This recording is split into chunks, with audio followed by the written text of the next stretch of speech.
O nosso assunto agora no programa Espaço Aberto é clima. Nós estamos no inverno, mas um inverno quente, com o qual não estamos acostumados. E uma das razões, um dos supostos motivos para essas temperaturas mais altas seria o registro do fenômeno El Niño, que acaba de chegar ao seu fim, mas há perspectivas, segundo alguns meteorologistas, da chegada agora no segundo semestre de outro fenômeno que também costuma impactar o clima e as temperaturas, que é o Laninha. Bom, para explicar para a gente o que caracteriza cada um desses fenômenos, El Niño, Laninha, esses motivos de temperaturas altas, mesmo num período tradicionalmente mais frio do ano, a gente recebe aqui no Espaço Aberto, em formato virtual pela TV e Rádio Câmara Bauru, o José Carlos Figueiredo. Ele é meteorologista do IPMET Unesp e mestre e doutor em agronomia. Gentilmente atendeu o nosso convite para este bate-papo. Zé Carlos, seja bem-vindo. Ok, estou muito feliz em revê-la. Faz tempo, hein? Bom, a gente começa falando um pouco, né? Primeiro sobre essas temperaturas consideradas altas para esses meses que antecedem os primeiros meses já na estação do inverno, né? O que explica, especialmente aqui no interior do estado, na região de Bauru, o que explica esse tempo mais quente em meses como maio e junho, por exemplo, Zé Carlos? Ok, pessoal. O negócio é o seguinte: em meteorologia não tem nada padronizado. Eu já estou 42 anos procurando esse padrão e não achei, mas já teve um pesquisador aqui, o José Escolar, que hoje está aposentado, que ele definia isso muito bem. É a busca do padrão. Então, o que nós temos aqui? Por que é que esquenta aqui no inverno ou em qualquer época do ano? É somente se a gente não for contemplado por dois fenômenos, todos dois naturais. Um deles é a chuva e o outro é a massa de ar polar, é o frio, certo? Para chover, precisa ter a frente fria. Então, e para esfriar, a chuva esfria e também a massa de ar polar. São os dois fatores que esfria. Qualquer um desses dois estando ausente, a temperatura vai subir em qualquer época do ano, ok? Agora, este inverno que começa nesta sexta-feira, às 17 horas e 50 minutos. Então, a partir desse horário, começou o inverno e vai até setembro. Mas o que é que a gente tem de interessante em nossos invernos?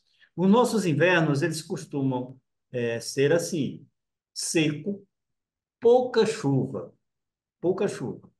Há alguns anos até zero chuva, como vai ser o junho deste ano. 0 milímetro aqui na região nossa. Lá para o lado do litoral e capital, choveu mais lá porque as frentes frias passavam por ali, mas não vinha para o interior do estado, que a frente fria é quem produz chuva. E aí, o que é que aconteceu? Aqui, quando não chove ou não vem uma massa de ar polar, esquenta. Outra maneira não tem, a gente sempre foi assim. E então estamos no período seco. O que é que nós aguardamos nesse inverno? Se ele ocorrer dentro do normal, pelo menos 2 a 3 massas de ar passar pelo estado de São Paulo em junho e julho, né? Isso fará com que essas massas de ar é de origem polar, certo? Então ela está dizendo eu venho do polo e eu sou fria porque lá é frio. Essa é a verdadeira onda. Onda de calor não existe porque aqui em Bauru é só não chover e nem vier essa massa esquenta. Então o calor não vem de lugar nenhum, ele está aqui, né? A hora que chove, a chuva inibe o crescimento da temperatura.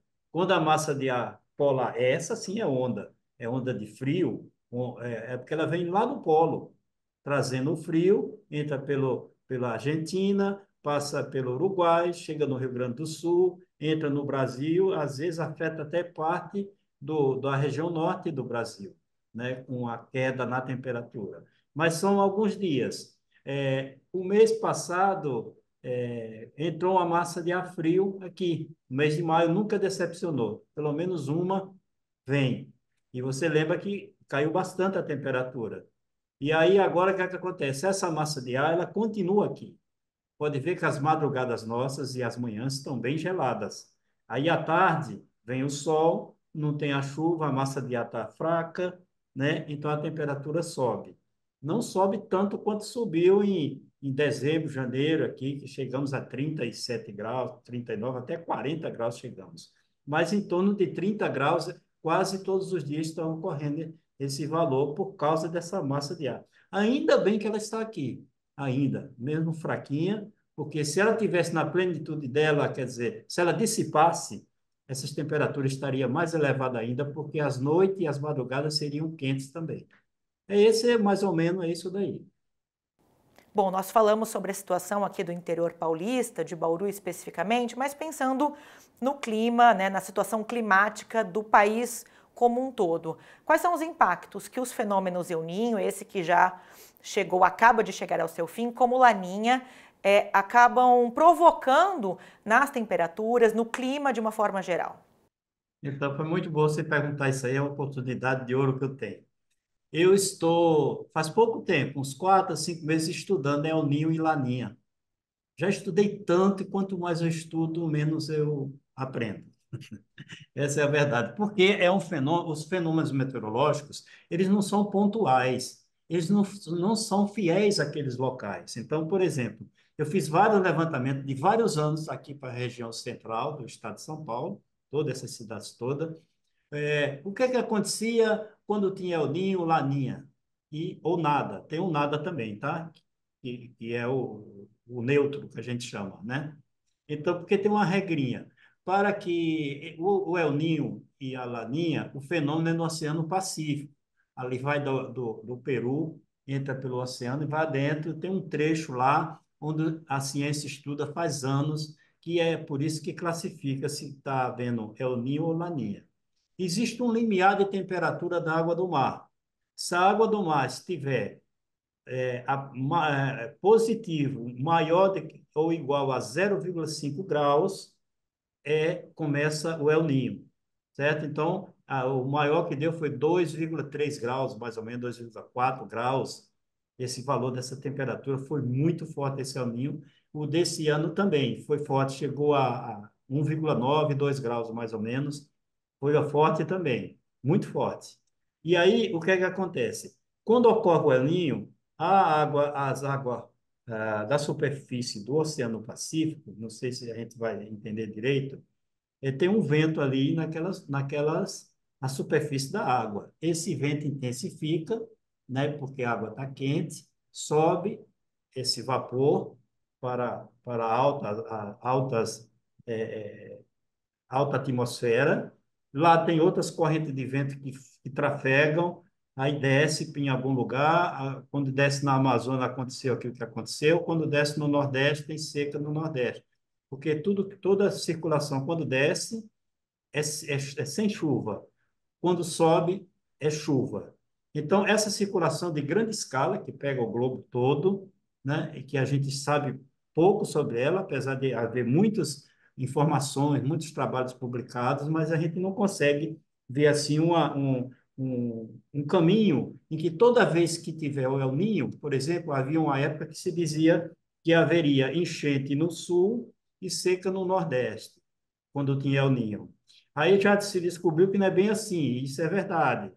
Tem vez que tem vez que não é, certo? No estudo que eu fiz, por exemplo, a região do estado de São Paulo, aqui principalmente o interior do estado de São Paulo, é melhor que tenha El Niño em relação à chuva, chove mais, certo? Mas também tem anos de Laninha que também chove, mas a quantidade maior de anos eu analisei desde 1929 até agora, certo? Só que aqui, para ter a chuva como referência, foi de 1982 para cá, porque antes não tinha essas informações, não existia registro disso. Então, quando tem a ocorrência deles, de chover muito e chover pouco, né, o El Niño leva uma vantagem, mas é uma vantagem pequena. Tem vários anos também que com Laninha houve o acréscimo de chuva e vice-versa. Tem anos de El Niño que teve pouca chuva, né? E as laninhas têm um percentual maior como responsável por isso. E isso não sempre acontece nos mesmos lugares, entendeu? Então, nem sempre é, por exemplo, o Rio Grande do Sul e o Nordeste. Não. Às vezes pega grande parte do Brasil, ou algum local, ou nem pega, não, nem acontece no Brasil, acontece no globo. Em vários lugares tem essas modificações temporárias. Então, é assim que funciona todo esse esquema entre El Niño e Laninha. E também tem a fase neutra. O que é a fase neutra? É se a temperatura da água lá do Pacífico, da superfície do Pacífico, tiver entre abaixo de 0,5 graus positivo até menos 0,4 mais frio, certo? Isso daí é a fase chamada fase neutra. Essa fase neutra, poucas coisas acontecem assim de tão importante. Na verdade, o El Niño e Laninha, eles realmente afetam todo o clima do globo. Não só é daqui de Bauru, não só é daqui do Rio Grande do Sul, não só é aqui do Nordeste. É no globo todo, mas não necessariamente nos mesmos locais. Entendeu? Zé Carlos, nós podemos afirmar que o Laninha e o El Ninho são fenômenos cíclicos ou eles costumam ser independentes, né, aparecerem aí, serem registrados de forma aleatória? Não, eles têm mais ou menos um ciclo parecido. Quando começa um, termina o outro, mas nem sempre. Às vezes também termina o El Niño, a gente está se prevendo a Laninha, mas não tem muita concordância entre a ciência, não. Principalmente os americanos, que estudam bastante aquela região ali. Agora, por exemplo, está assim, 53% de ocorrer Laninha contra 47% de não ocorrer nada. Entendeu? Ainda está novo ainda. O El Niño praticamente ele dissipou agora, um pouco que ele foi caindo, estava em 1,1 graus, agora está com 0,5, 0,4, o negócio assim, ele caiu bastante. Então é por isso que está já falando em Laninha. Mas não, né, alguns modelos, eles rodam mais ou menos 40 modelos no mundo, modelos matemáticos, para fazer essas projeções que você falou, entendeu? Mas elas não são confiáveis ainda não, precisa de muito estudo e tanto é que agora não se sabe direito o que é que vai acontecer, se vai ser laninha, até um tempo desse o percentual de ser laninha era de 70%. Aí agora está dividido os 100% praticamente entre laninha, que é o esfriamento, e o neutro, que nem esfria e nem esquenta. O neutro, em anos também que houve neutros, que foram poucos, houve algumas coisas no mundo também, né? Mas os mais importantes realmente é o Laninha e o El Niño. Bom, caso então se concretize essa passagem do Laninha agora para o mês de setembro, quais impactos, quais efeitos a gente pode esperar? Por exemplo, meses a partir de setembro mais frios do que o normal? Então, eu já ouvi muita gente falando sobre isso, mas isso não tem respaldo científico. Não tem respaldo científico. Por quê? Porque, olha, um grande percentual de anos que houve laninha, houve também grandes enchentes, grandes problemas, entendeu? Com a temperatura, com a chuva, principalmente com a chuva. Então, é muito cedo para afirmar qualquer coisa. Está se desenhando, eu estou vendo aí na mídia, mas a maioria disso daí não tem embasamento científico, que fala que a Laninha esfria. Não, a Laninha esfria lá a água no Oceano Pacífico. Não é aqui, o tempo aqui, entendeu? É um fenômeno de grande escala, é um fenômeno que engloba o globo todo. Então, não é uma coisa direta. Se fosse uma coisa direta, eu estava bem na minha profissão, quer dizer, não erraria nunca uma previsão, né? Porque não é trivial, entendeu? Nós vivemos num ar, numa camada de gás, na verdade, que é a atmosfera, certo? Essa camada de gás que a gente vive nela, ela recebe insolação, o sol quando vem, muitos turbilhões surgem a partir da medida que o tempo vai chegando, o dia vai ficando para o período da tarde, de noite fica tudo tranquilo, no outro dia bem cedo, aí começa os turbilhões a voltar de novo. A Terra é aquecida, não é uniformemente, porque o pessoal, ao contrário de quem acredita que a Terra é plana, a Terra não é plana e por ela não ser plana, a radiação que vem do Sol, ela não aquece uniformemente. tem lugar que aquece mais, outro aquece menos e tudo, e por aí vai. Então, você imagina você equacionar isso tudo num modelo matemático, né? Eu reconheço que grandes avanços têm sido feitos nos últimos 10 anos nessa parte, principalmente agora vai melhorar mais ainda isso com a presença da inteligência artificial, né? Com certeza isso aí vai dar uma melhorada. Agora, afirmar isso daí sem antes nem ter começado, não é profissional, não.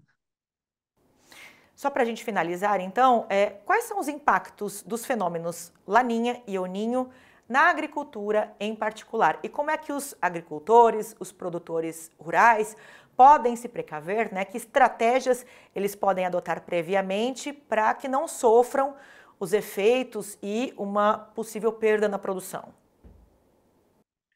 Uma das coisas que eles já fazem é monitoramento. A maioria dos grandes agricultores, eles têm estação meteorológica automática, eles sabem a importância de você saber o que está acontecendo com a temperatura, com a umidade, com o vento, entendeu? E esses equipamentos resistem isso daí. Então, recentemente eu fiz uma palestra lá em Uberaba, exatamente para o pessoal da cana-de-açúcar de lá, né? E aí eles perguntaram para mim, né? Qual seria desses fenômenos que seria melhor para eles, né? Aí eu digo, olha, se o El Niño ocorrer, é melhor para quem quiser chuva, é melhor ele do que a Laninha, entendeu? Se se por acaso vocês não quiserem chuva, a Laninha é melhor, porque a quantidade de eventos que teve muita chuva é maior no El Niño do que na Laninha, isso no Brasil inteiro, entendeu? Estou falando do Brasil. Principalmente do estado de São Paulo, Minas, Mato Grosso, essa região, grande parte do Brasil tem sido assim. No norte e no sul não funciona muito bem isso que eu estou falando. Mas aqui por onde a gente está, funciona melhor assim. Se você está precisando de chuva, torça que ocorra o El Niño. O El Niño, ele tem mais ou menos um período que sempre pega a parte do... Começa em outubro, novembro, passa pelo Natal, daí surgiu o nome, né? E vai até março, vamos dizer, a maioria deles. Tem outros que não, né? E esse é o período que quem, por exemplo, trabalha com cana-de-açúcar vai gostar muito se chover bastante, que vai precisar d'água. Quando é que ele não quer água? É agora. E é a época de tirar a planta, né? Como é que chama? De retirar lá ir lá dentro com as máquinas e tudo, sem ter problema de chuva, e cortar a cana e trazer para fazer os produtos que eles fazem, os derivados da cana. Por exemplo, estou dando exemplo da cana de açúcar.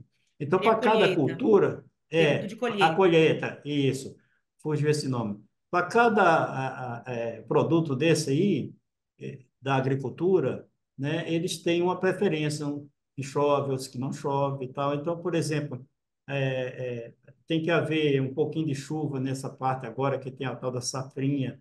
Então depende do que vai acontecer, o produto que você vai trabalhar, aí um fenômeno ou outro fenômeno pode influenciar ou piorar a produção, entendeu? Mas basicamente eles gostam muito, eu falei para eles, se vocês tiverem de gostar de alguém, gostem do El Niño. Tá certo, a gente agradece a participação aqui no programa Espaço Aberto, em formato virtual pela TV e Rádio Câmara Bauru, do José Carlos Figueiredo. Ele é meteorologista do IPMET Unesp e também mestre e doutor em agronomia. Mais uma vez, conversando com a gente aqui sobre situações climáticas, esclarecendo, tirando dúvidas, em especial sobre El Niño, Laninha e essas temperaturas altas que nós estamos vivenciando nos últimos tempos. Figueiredo, Zé Carlos, muito obrigada mais uma vez pela tua contribuição. Um forte abraço e estamos sempre à disposição. Obrigada. Eu agradeço a você também que nos acompanhou aqui pela TV e Rádio Câmara. Lembro que este conteúdo fica disponível para você acessar em qualquer momento pelo nosso canal no YouTube. Procure lá o TV Câmara Bauru. Até a próxima!